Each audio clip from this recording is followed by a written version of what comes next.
We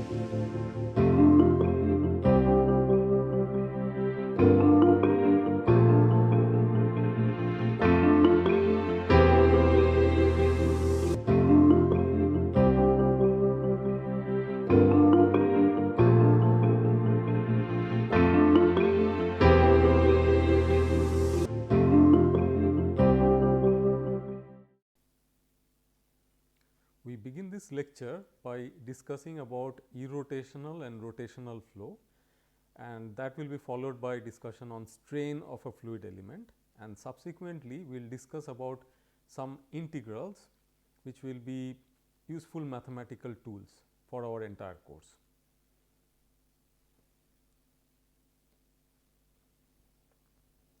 So, the concepts that we will cover here include vorticity, rotational and irrotational flow, strain of a fluid element, gradient, divergence and different integrals including line, surface and volume. So, these are the key points of this lecture. So, let us continue where we left the last lecture. You may recall that we discussed about curl of the velocity vector, and prior to that we had discussed about angular velocity of a fluid element. So, we had discussed that angular velocity has three different components: omega x, omega y and omega z, and since curl of the velocity vector is 2 times angular velocity, therefore, curl v is also a vector comprising of 3 components. So, let us call curl v as omega, capital omega, and then we can write down its components. Let us write down omega x, we can call this as omega x, omega y and omega z.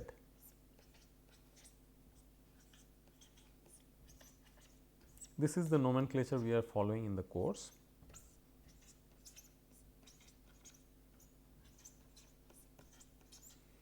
So, these are the 3 components. So, this is omega y and this is omega z. So, you can imagine that in the 3 dimensional flow field where all the 3 components exist, and then you are trying to look at the omega vector, it may be pointing in a direction which will be governed by the components. You may call this as a omega vector. So, the fluid element may be following a streamline, but the omega points in a different direction in space. It may or may not be aligned in the streamline direction. Now, as we follow the fluid element, we move to different parts of the flow field, and in different parts of the flow field, the velocity vector has different components u, v, w. And as we see different portions of the flow field, we are moving through regions where the velocity is changing continuously as a function of space, and if it is an unsteady flow field, additionally as a function of time. So, here what you see is spatial derivatives of velocity components.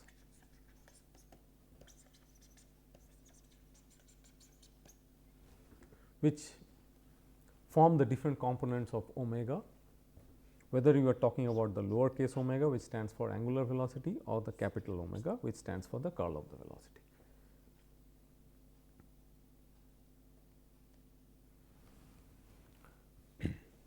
What happens if curl of the velocity vector is not equal to 0? It gives rise to a rotational flow, and when it is equal to 0, it gives rise to irrotational flow. Let us try to understand the implications. So, rotational flow of course means that you have a non-zero value of the angular velocity of the fluid element, while irrotational flow means there is 0 angular velocity of the fluid element.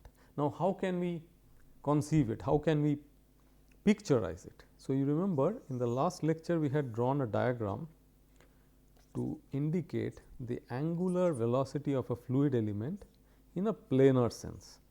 So, we had looked at the problem in the xy plane,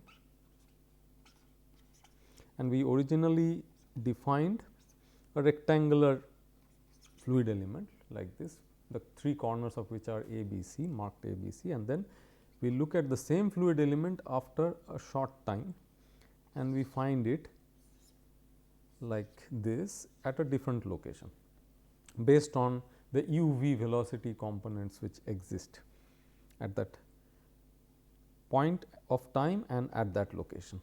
So, we realize that there are angular deflections involved in turning these faces by certain angles delta theta and minus delta theta 1. So, when you look at rotational flow, let us see how the fluid element may be moving along in the flow field. So, you start with a square or a rectangular shape, and one possibility is that it has a kind of a rigid body rotation. The shape as such remains intact, but it just rotates. So, you have a delta theta 2 here and you have a delta theta 1 here. Remember that the counterclockwise direction is considered positive, and therefore, it executes rigid body rotation where delta theta 1 and delta theta 2 are equal, and therefore, if you look at the omega, then the omega will be like half of 2 times d delta theta dt. So, it essentially accounts for twice the effect because the angles are equal. You may have another situation where the element deforms like this. So, one side remains as it is, while the other tilts by an angle delta theta 1, and therefore, you will still have a non-zero value of omega. In a general case, you will have delta theta 1 not equal to delta theta 2, but both are not equal to 0. So, these are typical situations of rotational flow. How about irrotational flow?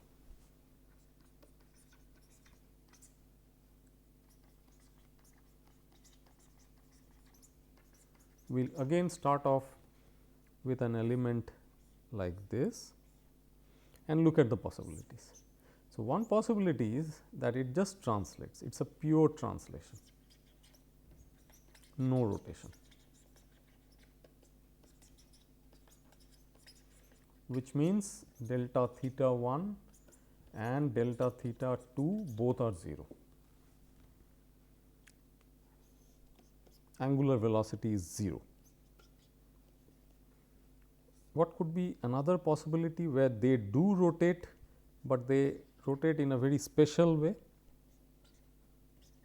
Well, that other possibility is this, that you have a rotation of one surface by delta theta and another by delta minus delta theta. So, basically when you sum them, they sum up to 0, which means again your omega is 0. And remember, because you are looking at a planar problem in the xy plane, therefore, when you say omega, it means omega z, the z component of omega only. So, when you have a 3-dimensional element moving in a 3-dimensional flow field, there in principle for rotational flows, all 3 components omega x, omega y, omega z may exist, while for irrotational flow, even in a 3-dimensional flow field, you have to ensure that all the components are identically 0. So, this is about rotational and irrotational flow fields, and let us add a little bit more before we move on to the next topic, that in a 2D flow field, if you have the situation that the omega z is 0, you can similarly say that capital omega z will also be 0 consequently.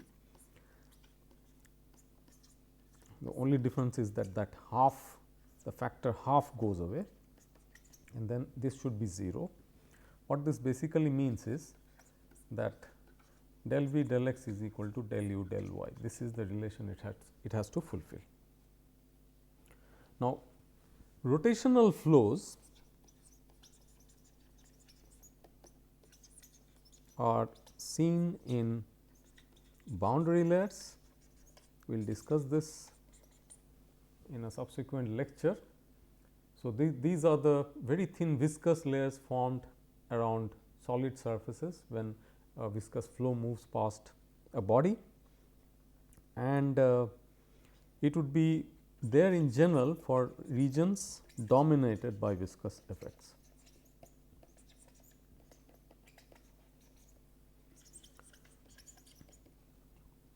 When you go beyond the boundary layer, the viscous effects still exist, but they become negligible, and there you can by and large assume the flow to be irrotational. Rotationality can also show up in a very different situation in high speed flows, where even if you assume that the flow is by and large inviscid in nature, in high speed flows, when there are curved shock waves, there is rotationality in the flow field. That means, the fluid elements can rotate with non-zero angular velocity. We will discuss these kind of flows later in the course. So, that sums up on angular velocity, vorticity, and rotational and irrotational flows.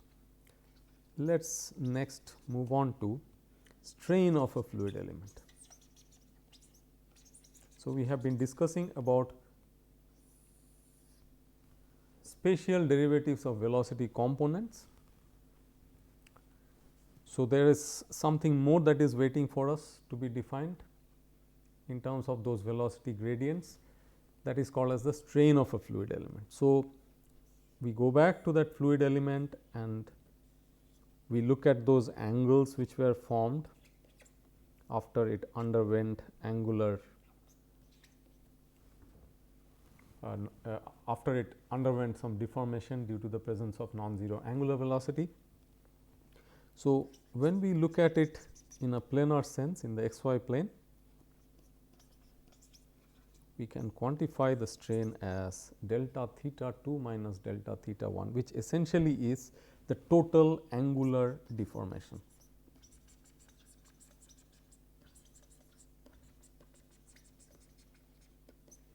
So, originally we started with a right angle here, while now we are at a much reduced angular orientation between the two sides. So, the total angular deformation given by this expression quantifies that, and that is what we call as the strain of the fluid element.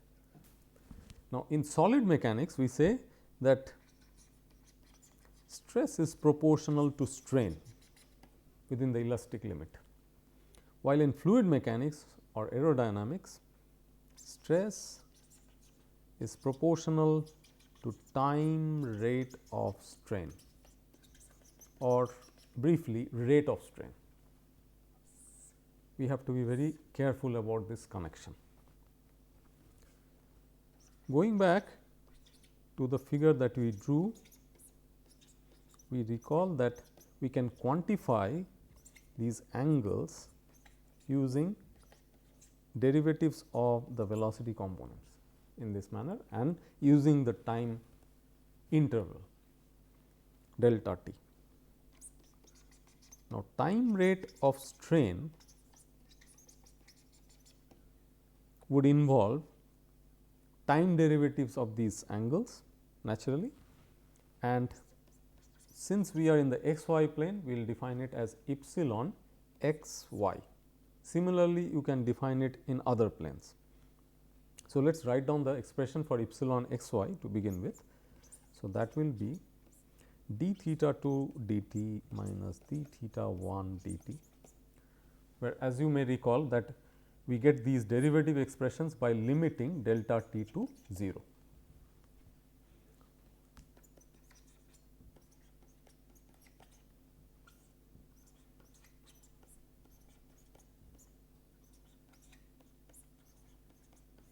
And what does it give?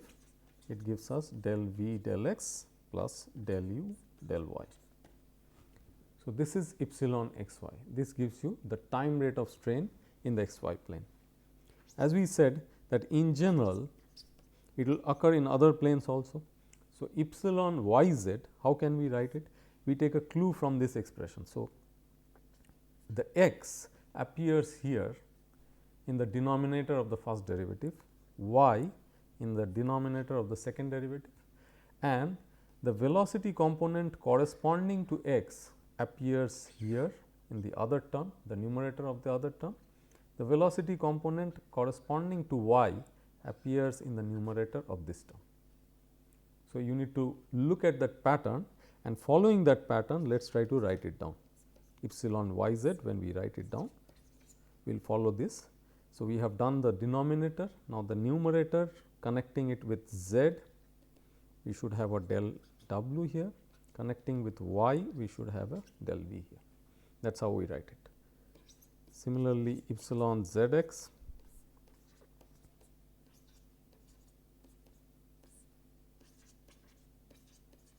so we have written expressions for the strains, the different components of it. So, like you have seen for angular velocity or curl of the velocity, the time rate of strain is also dependent solely on derivatives of the velocity components. Let us write down a matrix comprising of these derivatives. We will fill the first row of that matrix using the derivatives of the u velocity component. Similarly, the second row with v and the third row with w, and we are writing down the derivatives in the sequence of x, y, z.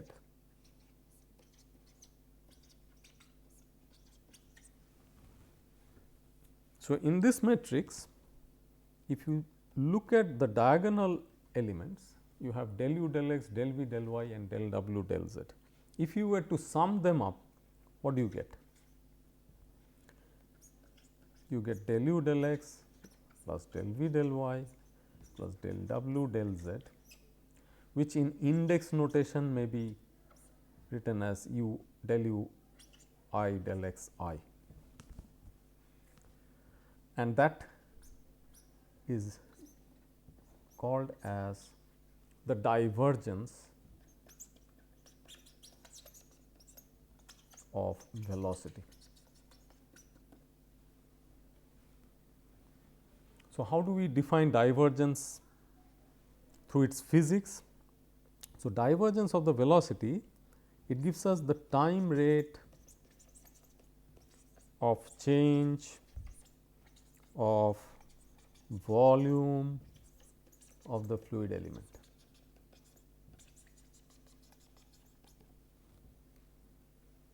This is also called as dilatation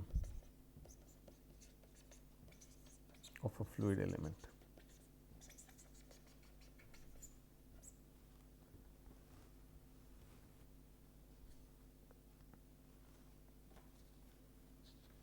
What do we do with the off diagonal terms? The off diagonal terms are the cross derivatives, derivatives like say del u del y, del u del z, or del v del x, del v del z, or terms like this. So, these are all off diagonal elements of that matrix. Remember that these derivatives are participating in the expressions for omega, curl of the velocity vector, and also in the strain. So, the strain rate you already learnt it, it is represented as epsilon. So, in all these the off diagonal elements have participated.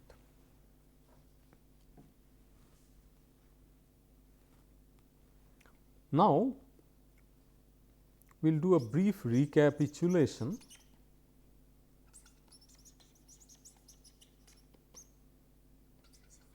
of some important mathematical tools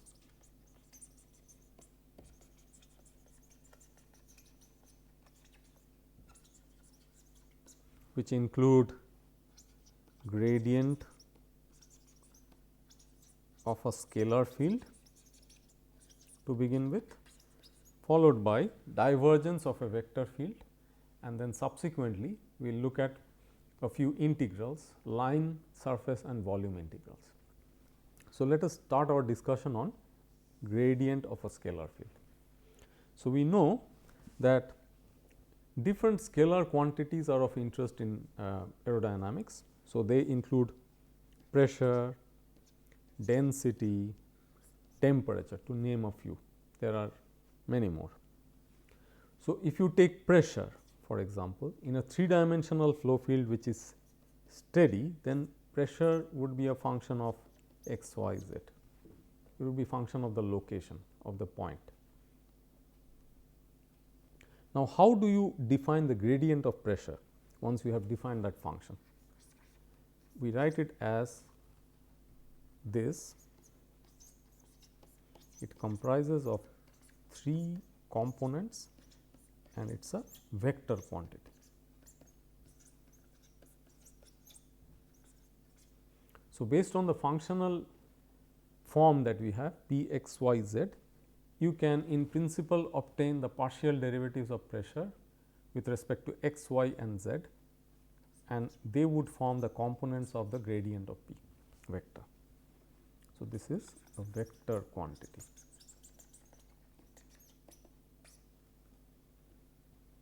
And if you look at the components, they are talking about the pressure gradient along x, y, z directions.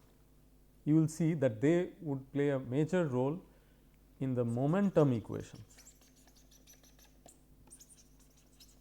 later on when we discuss them. When you look at the magnitude of gradient of P, it gives you what? It is the maximum rate of change of pressure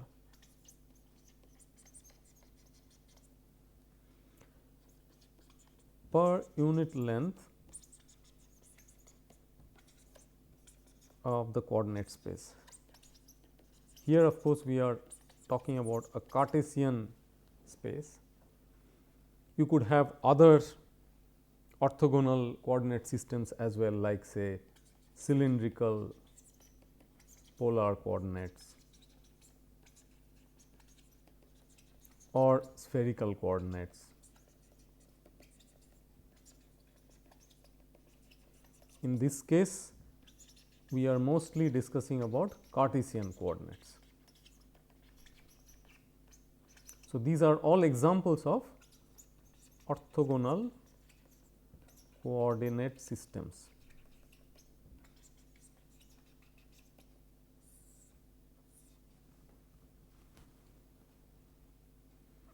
What about the direction of P?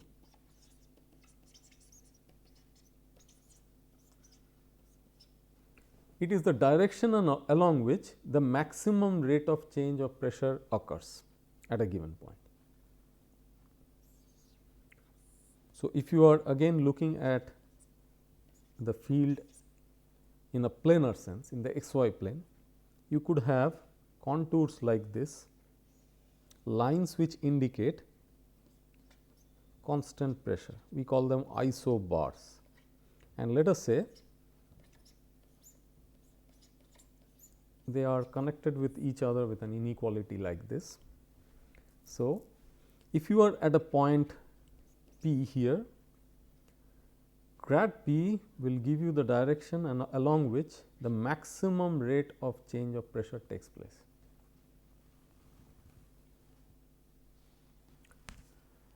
If you are looking at any other direction, let us say you are looking at a different direction which is defined by a unit vector S, then a gradient of the pressure field along the S direction could be obtained by taking a dot product between grad P and the unit vector S. So, that gives you what? It gives you a directional derivative. That means, you now find out the rate at which pressure will change as you move unit length along a different direction, which is prescribed by this vector S, which gives you the unit vector along that direction.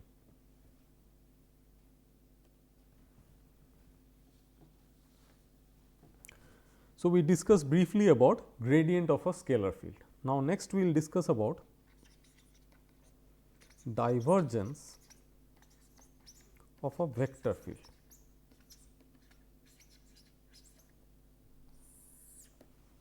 Few minutes back, you saw the mention of divergence of velocity field when we were looking at the matrix comprising of the derivatives of the velocity components. So, in general, if you take a vector field in the x y z space, we will define the del operator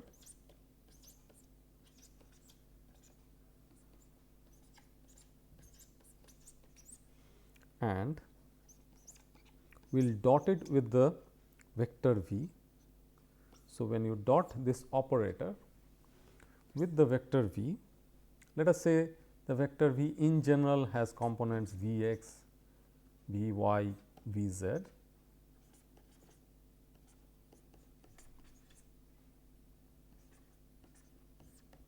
Then as you can understand that following the rules of dot product, a term in I will dot with another term in I, producing that component of the gradient of v. So, here that basically becomes del x v x, del x of v x. Similarly, del y of v y when you look at the dot product of the j terms, and then del z v z. So, when it is the velocity vector, we will usually indicate it with the lowercase u v w's. Here the v vector is a general vector. So, we have indicated the components as v x, v y and v z. So, finally, we get a result like this, which as you can understand that if v was a velocity field, we would have written it like this: del u del x, del v del y, del w del z. So, this is essentially the expression for divergence of a vector field v, and as you can understand, this is a scalar. So, gradient of a scalar field produced a vector, while divergence of a vector field produces a scalar. We have to keep these details in mind.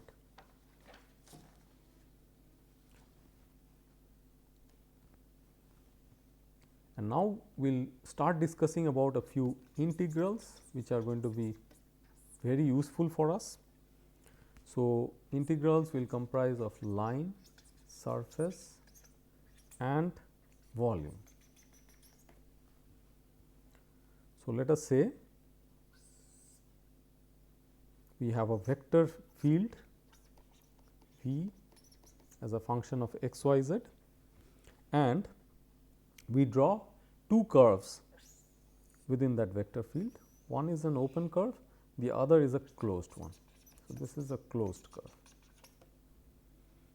okay, and we are calling the curve as C.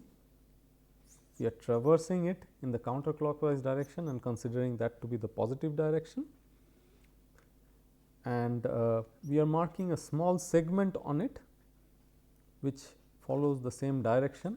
We mark that component as d s, and over that element, this is the indication of the vector v. So, this is the closed curve, and as we said, this is the open one. So, in the open curve, we have a starting point and an end point a and b. We similarly define a segment on it, and we will define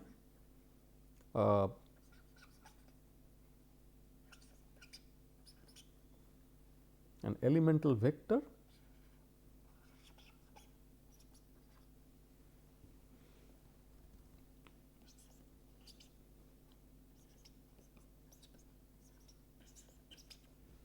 So, that vector will be indicated as the unit vector along the tangent times the length of the vector, which is basically a scalar. So, if you take a line integral,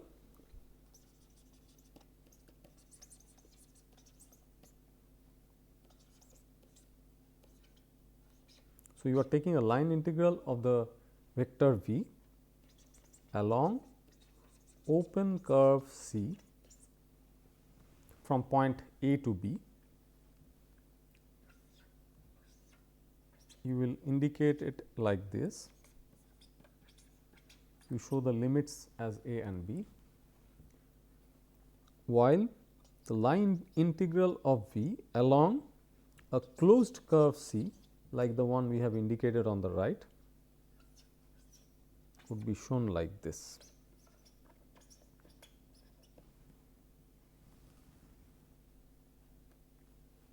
When it is a closed curve, always remember that we are traversing the curve counterclockwise, where the area covered within the curve always lies to our left. So, this is the convention we have to follow.